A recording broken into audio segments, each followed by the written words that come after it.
18-year-old can't stop hiccuping. 150 a day. An avid tennis player and good student, Jason is cruising through his senior year of high school. Then, for no apparent reason, the hiccups begin. When did it start? March of 2011. He's tried holding his breath, eating sugar, drinking water upside down, and just about every other home remedy you could suggest to halt the hiccups. Even doctors can't figure it out. He's had MRI, endoscopy, colonoscopy, nothing.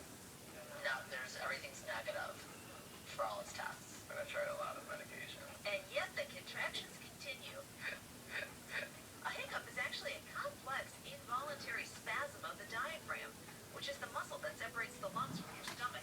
It spasms and forces the air out of the lungs, creating a hiccup. Causes range from eating or drinking too much, stress, or even something like a hair touching your eardrum can trigger the nerve. What may have started out as a mild nuisance has turned into a pretty major medical concern. Jason is now a freshman at Michigan State and is hoping his hiccups will not follow him through college. Hopefully they'll be gone soon. Hiccups. Yeah. Always hope. Dino Cento reporting. Now, most recently, Jason has tried taking a low dose of Xanax to fight the hiccups. Now, doctors thought the anti-anxiety medication would actually help relax his diaphragm, but unfortunately, that did not work. Well, it's like something out of a comic book.